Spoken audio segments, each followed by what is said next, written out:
Olá, amigos e amigas, bem-vindos e bem-vindas ao meu canal Por um Novo Amanhã. Eu sou o Luiz Horato e agora eu vou continuar falando sobre a Operação Carbono Oculto, que foi deflagrada em 8 ou 9 estados brasileiros contra o crime organizado, que conseguiu, durante um prazo aí de 5 ou 6 anos de atuação, a oferir mais de 140 bilhões, com B de bola, bilhões de reais com um crime organizado das mais diferentes formas.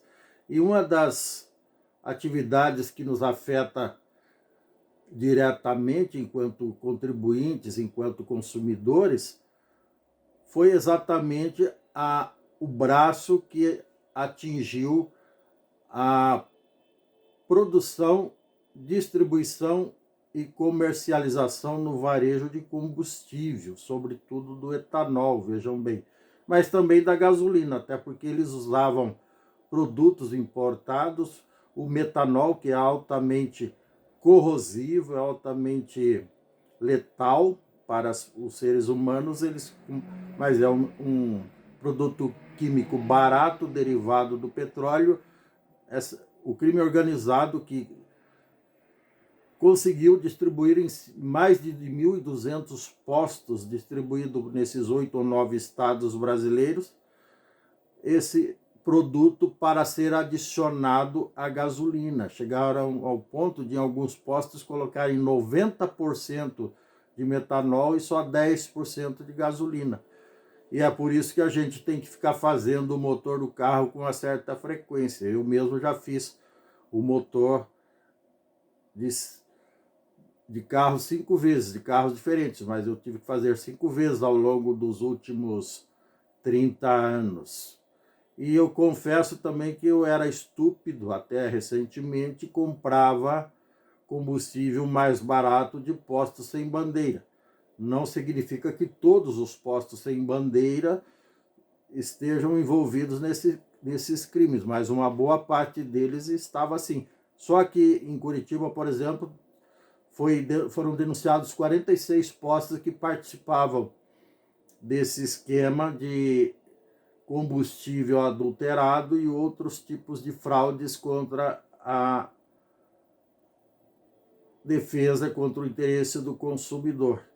Isso realmente nos afeta de todas as formas, afeta nosso bolso, afeta nossa tranquilidade, afeta nossa confiança nas instituições, a nossa confiança nos poderes instituídos e tudo mais. E, lamentavelmente, como eu já disse aqui em vários outros vídeos, só existe crime organizado, entre aspas, porque existe governo desorganizado.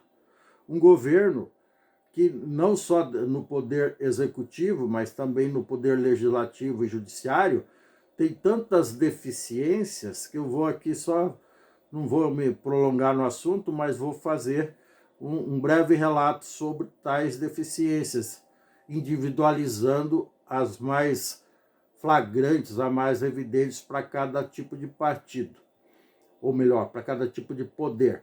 Antes, eu gostaria de pedir que você inscreva-se no meu canal, por favor, não custa nada, ative o sininho para receber novos vídeos em tempo real.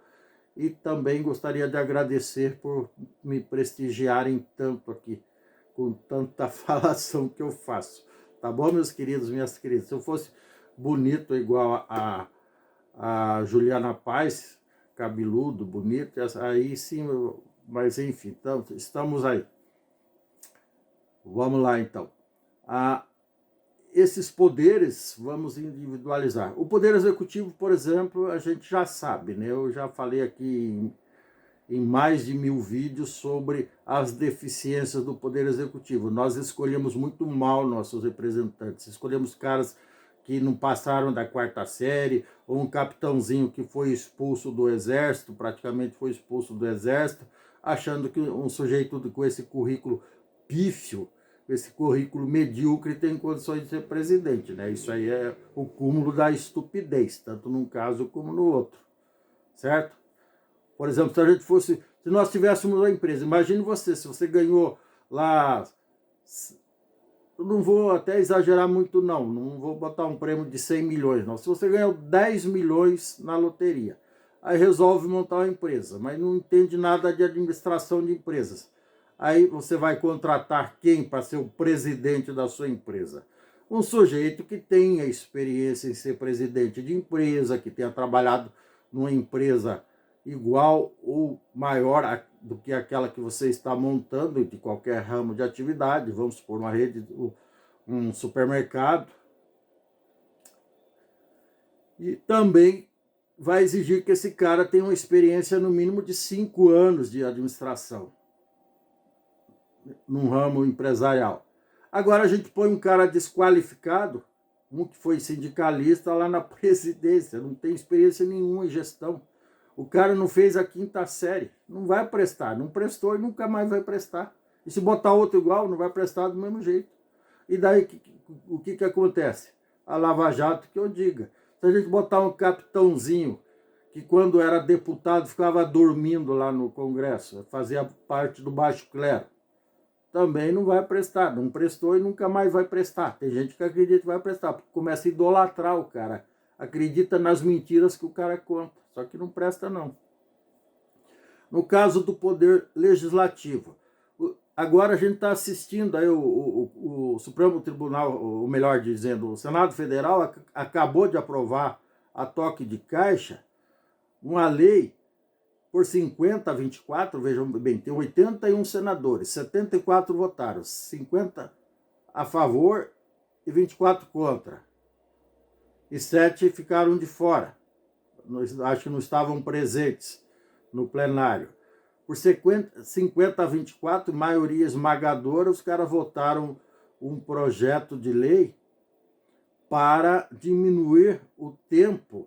Vejam só o tamanho do absurdo. Eles vivem legislando de causa própria, para diminuir o tempo de inelegibilidade caso o cara seja condenado por alguns tipos de crime dentro do exercício da atividade política ou fora dele. Mas deixaram de fora, por exemplo, se o político roubou, se o político meteu a mão no jarro, fez apropriação indébita, rachadinha, praticou crime de corrupção passiva, recebeu dinheiro para cobrar propina. Aí, nesses casos, não tem nem inelegibilidade, vejam só. É para acabar com o pique de Goiás, como diz um amigo meu. É muito triste isso. Eles vivem afrouxando a lei para que cada vez o cara que vai ser eleito seja mais desqualificado do que o da última gestão, digamos assim, do último ano, do último período eleitoral e assim por diante. E tem outras leis aí que eles querem afrouxar as regras aí, já estão fazendo, mas leis que interessam ao povo brasileiro eles não fazem. Fazem lá de vez em quando acidentalmente, ou por muita pressão popular, como aprovaram agora a que protege mais as crianças nas redes sociais. Mas é muito raro isso. Para cada lei de interesse público, eles fazem 10 de interesse pessoal. Aumentar o próprio salário, aumentar o tempo de férias, o tempo de coçar saco. Logo, logo eles vão ter o vale coçador de saco. Vai ser uns 10 mil reais por mês que cada político vai ter. Vou comprar um coçador de saco da China, de ouro, e vão ficar coçando e cobrar isso da gente. Vão criar o vale coça-saco, ou coisa parecida. Talvez tenha um nome chinês para não ficar tão feio assim, né? Enfim. E o poder judiciário também, que vira e mexe, os caras cometem cada derrapada. Tem muita coisa que as leis frouxas brasileiras, criadas pelo Congresso frouxo brasileiro, sancionadas pelos presidentes frouxos brasileiros, afrouxam também no judiciário, porque como as leis são elásticas, por exemplo, o ridículo aqui, por exemplo, tem condenação que vai de 4 a 40 anos, um exemplo, ou de 3 a 30, aí o juiz condena a 20, mas daí o cara cumpriu um sexto ou dois sextos, ou 2/5 da pena, já tem direito a progressão de pena, passa amanhã, né? Se o cara foi condenado a 30 anos de cadeia, tem que ficar 30 anos lá trancafiado, não pode sair para tomar café, sair para visitar a mãe, sair para o Natal, não, porque os caras saem e não voltam mais, é o que acontece todo ano.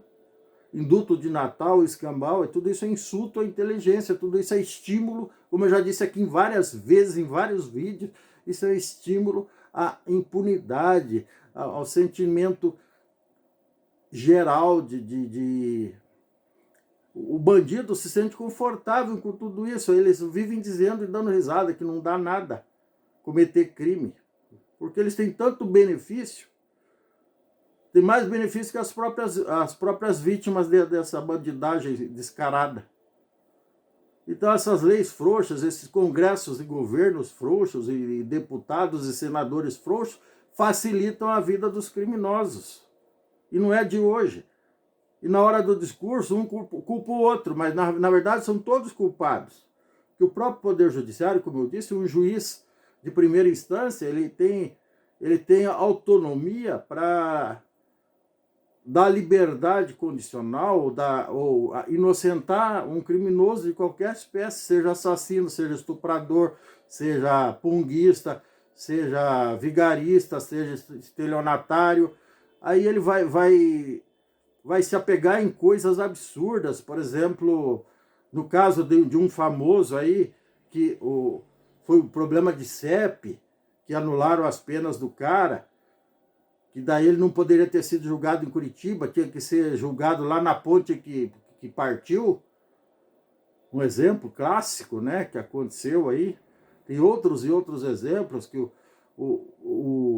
vamos dizer que o delegado não leu os direitos, do policial não leu os direitos do cidadão na hora que prendeu, ou que na hora que prendeu já tinha passado do flagrante, às vezes o cara cometeu o crime, e foi filmado, foi gravado por várias câmeras, e com 10, 12 testemunhas, mas daí, por força de uma lei frouxa, daí o cara vai lá, se apresenta dando risada, 3, 4 dias depois, conta a pior versão possível e sai, lógico, em benefício próprio, conta a maior mentira, mais esfarrapada que tem, e sai dando risada e acaba, a justiça vai demorar tanto que ele vai acabar não cumprindo a pena por decurso de prazo, por prescrição da pena e assim por diante. E tudo isso estimula a impunidade, tudo isso nos traz um sentimento gigantesco de impotência diante de tanta patifaria institucionalizada. Enfim, acho que vocês me entenderam. É isso, meus queridos. Falei demais, muito obrigado. Um grande abraço e tchau. Até mais.